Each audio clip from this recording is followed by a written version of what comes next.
Hi, Dr. Giacona. My name is Jackson Ball, and today I'm going to be discussing my research paper, which was over the epidemic of Native American cultural misappropriation through popular American music. So, before going into this, I first want to define what cultural misappropriation is.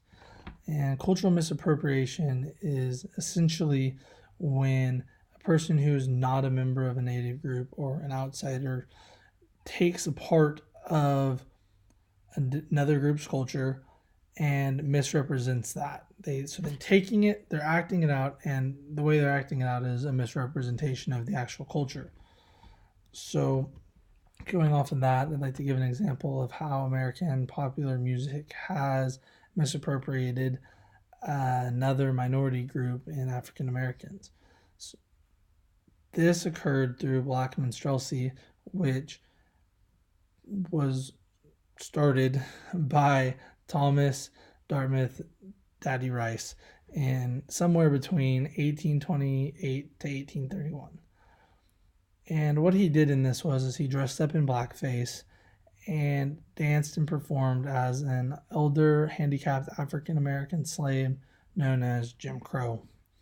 Obviously, this example goes to show just how powerful cultural misappropriation through song and through media is, because later racial segregation laws were named actually after black minstrelsy as Jim Crow laws.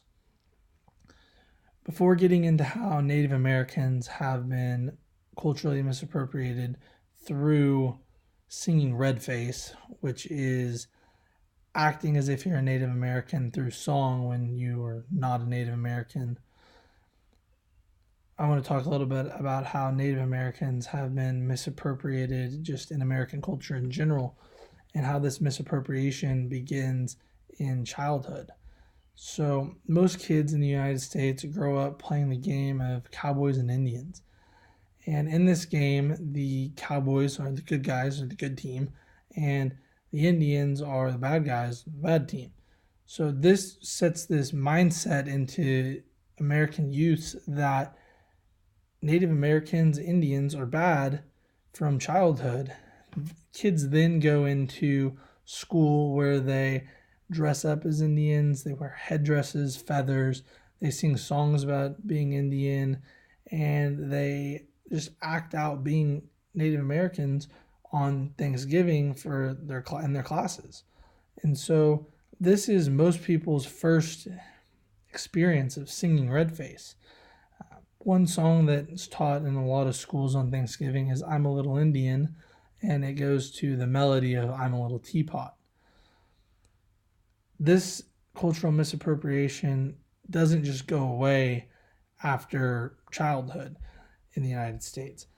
Kids grow up to start dressing up as Native Americans on Halloween, such as the infamous sexy Indian costume or the noble savage costume. And these costumes are extremely offensive to Native American individuals because they're misappropriating their culture by doing this.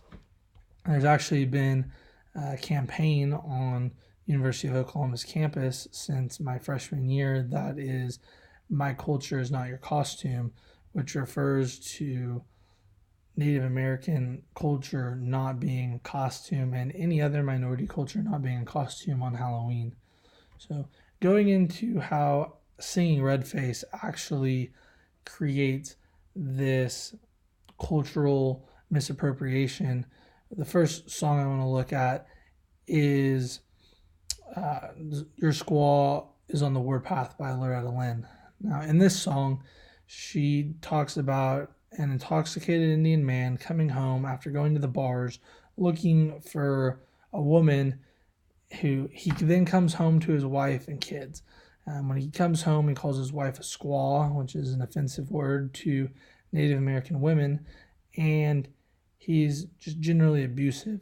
The woman becomes enraged, and as Lynn says, it gets on the warpath. This song creates racial antipathy towards Native Americans.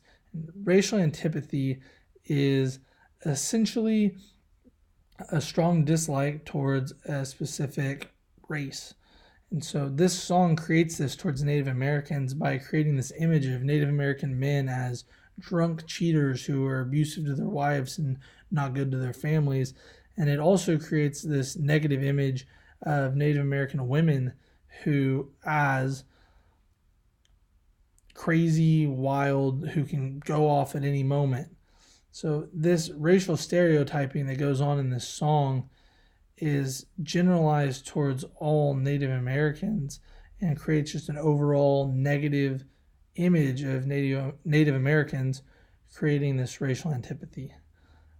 Another example of a song that's sung in red face is Pale Faced Indian by John D. Loudermilk and Marvin Rainwater. So this song is made by Loudermilk and Rainwater, who are actually descendants of the Cherokee Nation. But they still fall into the trap of using Native American stereotypes in their song, leading to singing red face. The song's goal was initially to talk about the struggles of the Cherokee Nation and the difficulties that they've had to deal with assimilation. Going off of this, the song was redone and renamed by Don Fardon, who renamed the song Indian Reservation, The Lament of the Cherokee Reservation Indian. Now, in his song, he also sings in red face, but he's attempting to be sympathetic. He fails to do this because he falls into idealized sympathy, which idealized sympathy is essentially creating sympathy for a false image of people or a group of people. And he does this by saying in the song, or not necessarily stating, but acting as if the Cherokee Nation is gone, they're extinct, they don't exist anymore. And by doing this, he's creating sympathy for this dead nation that's not really dead. So therefore, the sympathy is not true sympathy. It's idealized sympathy for a not true statement about a nation. The song is then redone by Paul Revere and the Raiders, who get closer to not singing in red face, but still fall into idealized sympathy. They do act as if the Cherokee Nation is alive and well, but they also fall into the stereotypes of all Cherokee Indians live on the reservation, that they're savages, and many other stereotypes that were still expressed in the song. Going into my last song, which was the song that I really went into depth about, was about Tim McGraw's song Indian Outlaw.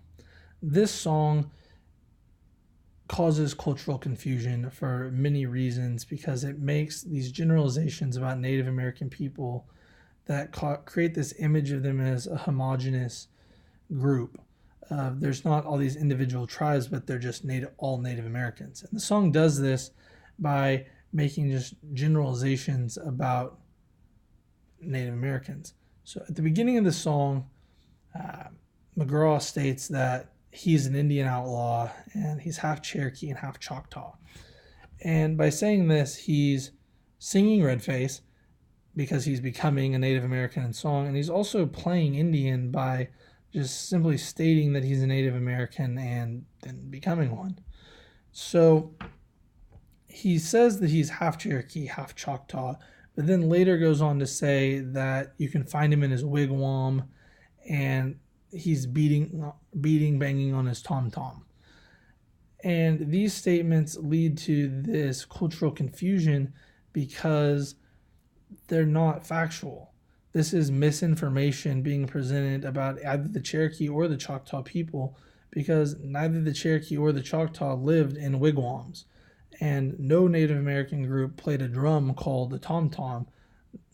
So this is just an example of how singing red face can lead to cultural confusion, which cultural confusion is essentially confusion about a culture due to so much information about the culture that you can't tell what's true and what's false. And so singing red face and all these racial stereotypes and Native American cultural misappropriation has led to people not knowing what's true about Native American cultures. They don't know if Cherokees and Choctaws lived in wigwams because there's a song saying that they do, but there's also information saying they don't, and this misinformation creates this cultural confusion.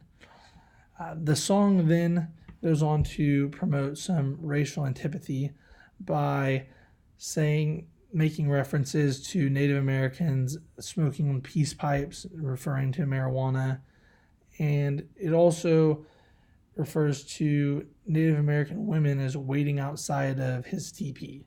This implies that Native Americans are kind of sex addicts, if you will, and just not really focused on creating a family. They're busy running around just trying to have relations with lots of people. And this is obviously just racial stereotyping done throughout the song.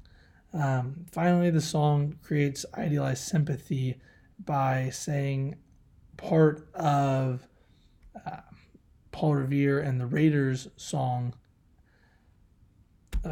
Indian Reservation, the Lament of the Cherokee Reservation Indian, at the end of the song. And this provides idealized sympathy by saying that Cherokees are so proud to live and so proud to die, which this implies that Cherokee people have died and are gone, creating this sympathy towards them.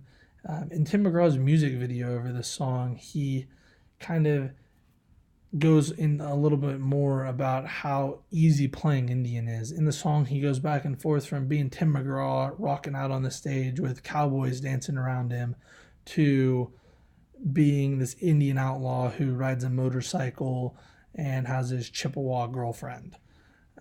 This just shows how easy it is for him to go back and forth between being a Caucasian man and playing Indian. Native American cultural misappropriation through singing Redface is extremely offensive to Native Americans. It creates all this misinformation about Native Americans and is truly awful. It creates stereotypes. It promotes just all of these negative images about Native Americans, and it's something that needs to stop.